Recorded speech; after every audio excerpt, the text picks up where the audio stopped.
Well, look-a here. Guess who's number one in the Nielsen ratings again? 97.7. All righty, folks, we're back with you. Had a bad connection, but now we got Casey Chesnutt, www.caseychesnutt.com, on with us on the phone. Good morning there, y'all. How are you, sir? Oh, not too bad. Good to have you back. Hey, man, we can hear you now. Yeah, man, you talking about being a police officer. That's something I don't think I'd ever want to be as a police officer. I always kind of end up in the back seat instead of the front seat. Yeah, I've had my stint in jail as well. You know, when I was a kid running around, and just being a kid, I guess. Wow, yeah, everybody does. But, so let me ask you something. When you started in on the music career, did your dad say, "Casey, you've lost your mind. Don't do it"? I mean, it was something that was he understood it when I was younger. Right. You know, it was something I wanted to do just at the time, just as a hobby. You know, I was still in high school, and I wanted to. You know, I didn't like being doing typical 16-year-old jobs. You know, that you would find the average teenager doing, and I wanted to go, play music, and the pay was a little better and the job was a little more fun. Oh yeah, I'm with you on that. So Casey, now you decide to go do this job in music. Now, to many people, that's a dream kind of job. It's like, being some kind of major Hollywood star, or, being a famous musician like your father. That's some big shoes to fill. And jumping into that, you got to have a lot of course, backing and support from your family, like your wife you were mentioning, and of course your dad. That'd be a big help. Tell me this: when you were mentioning playing in these honky tonks and things out there in Texas, when you got out there on the music scene professionally, how competitive does that look, especially down there in Texas, trying to play the music that you play? Did you walk out there like, oh my gosh, this is going to be impossible, or did you realize, hey, this is going to be something that's going to be realistically I can pull off? Well, and it is what it is, man. There's a lot of really talented musicians down here, and I guess when I got into it, I saw a bunch of people that I could potentially be working with, and I have worked with a lot of them now since I've been back, and it's been more of kind of a reunion for some of them. Right. I used to play with, and for a couple others, it was a humbling experience to play with some of these guys. Mm-hmm. And there's guys out there like George Dearborn and Wade Skinner and Daryl Dodd that I'm trying to climb up to that same status. These guys are really big Texas country music artists in the area, and they're doing pretty well, and it's people like that I look at it, and I don't really I never really see it as competition. I just see it as a goal, and potentially hopefully get to work with them one day, be on the same level they are, and hopefully quit playing 5, 6, 7 nights a week in a beer joint and a little bit less and make the same amount of money, That's the thing about it, lot of though. these, In Texas right Oh, now, yeah. to me, the music, the best music is coming out of Texas. I mean, I know there's a lot of good musicians in Nashville. I ain't taking anything away from it, but right now, I mean, as far as me, I love the Texas scene, and it seems like that's where everything's happening right now in Texas. And a lot of venues out there to be played, even though the COVID stuff is kind of taking attack. Now, you've got a brand new song releasing today, do you not? Yeah, I mean, we've had it out for a while on streaming services, but we decided to actually push it out and try to get it out to radio. It's called Even Texas Couldn't Hold Her. So now, is this a song that you wrote or some of your buddies had wrote? Yeah, so a good friend of ours, Keith Smith, wrote this song. This is a song that we put out. We put the song out first, and then it subsequently came out a couple months later on our Down Mexico Way album. Mm-hmm. This was a song that we went up to Nashville and we put some of our own money into, and the guys I'm working with had put their own money into it, and it came out with a pretty cool product. It's a cool tune. You got some good music, and you also I can hear your dad's voice, which I love.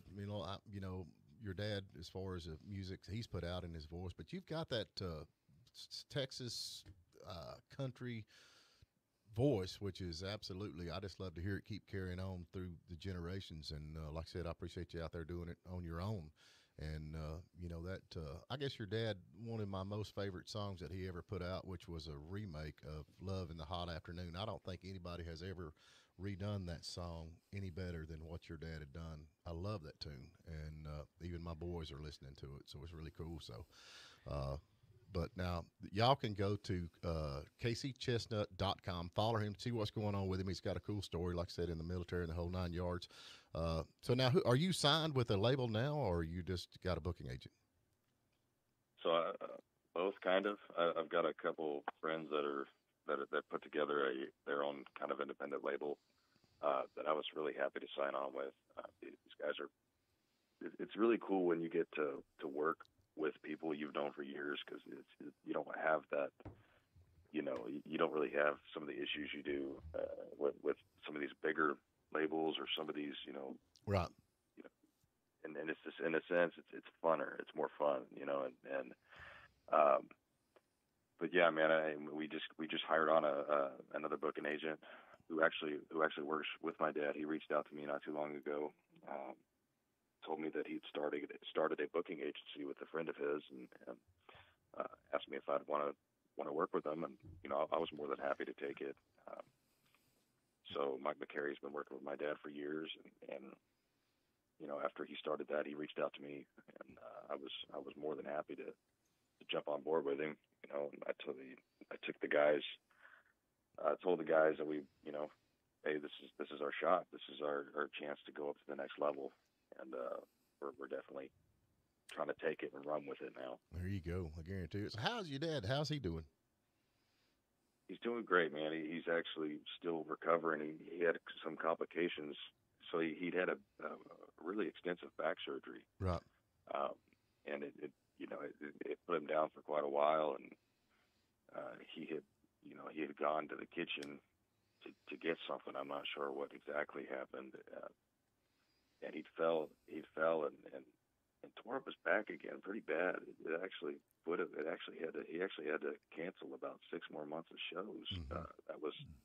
That was a couple months ago, and he's just having a hard time. At first he was trying to get up and move too much, and it really kind of delayed his recovery time. But he's got a mindset that he's going to get through it. And at first it was something that we, it's kind of heartbreaking to see my dad not be able to get up on stage and have a lot of energy, and it's just a slow and steady process, man. Those back surgeries are really extensive. Yeah, they are. Very serious, very serious. But I know how your dad blocked my dad. I can do it. Leave me alone. I'll get my own wood in now. Hey, so Casey, I got a question back on the music thing. You're out there in Texas, and I've got a good buddy that lives out that way, and we were discussing music recently and talking about the old country western songs, the old cowboy songs, and basically if there's any relevance or place in that now. Is that still alive? Are people still interested in that? Some of my favorite music from your area is like Marty Robbins. You might remember him, like Ghost Riders in the Sky and all these old classic ballads, the old western ballads. Is that still a thing? I mean, you're actively out there in that music scene. Is that still a thing? Do people still like that? Is that developing? Is there ever going to be a place for that again? Yeah, I'm glad you asked that, because I got to say this: when I was stationed in North Carolina, and if I had some time off, I would try and go and play at some of the venues surrounding the area, just as for fun. I missed doing it when I was a kid, and I would get booked at some of these places, and man, I would play some of that stuff. I'd play, Marty Robbins, and I'd play even some of the newer stuff like Randy Rogers, and just nobody really, I guess at the time or where I was at, nobody knew what that was. It was all, if I would get a request, it'd be like, hey, and you'd be like, do you know the people that everybody knows, like George Strait, or they'd ask me newer stuff. Right. Sure. They'd ask me to, and but down here, man, it's just that stuff just never left the scene. It's kind of cool how that music is more celebrated here than just forgotten, and I think that what that has to do with is just people's way of life. People, really kind of make that a part of Texas. It's kind of a part of Texas culture is to, you know, is to look back on some of the country music legends and be inspired from that. And I've noticed a lot of newer Texas country artists kind of maintain that same level of traditional sound when it comes to fiddle and steel. You know, a lot of guys. Sure. Well, that's great to hear, because I mean that's what I love. I love that old classic sound. I mean, honestly, that's where it's at right now, Texas. I mean, that's where the sound's coming from. And I mean, you know, we talk about the Randy Rogers. I mean, he is rocking and rolling too out there, and he is a Texas-based artist, and got some cool stuff, and you do too. Casey, we have got to get to a short break. We're CaseyChesnutt.com. Anything else we're missing out on here? Because I want people to know who you are. Maybe we can get you out here in Georgia and let you play a few gigs out here. Well, before we go, I gotta emphasize this enough. People message me, call me all the time, asking me, is Chesnutt with no T in the middle? Because people can't find it, and I always it's Chesnutt with no T in the middle and 2 T's at the end. I get that question. My first driver's license was messed up, so you know, I'm not a tree nut.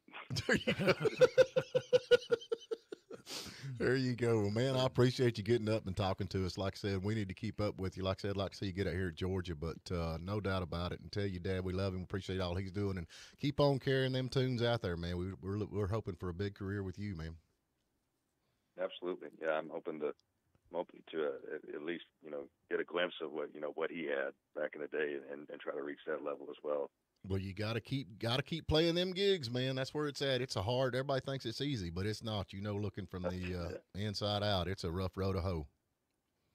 Oh yeah, it's a lot of work. It's a lot more work than a lot of people think. Yep. So anyway, we appreciate you, man. Big fans out here, and thank you again for letting us talk to you.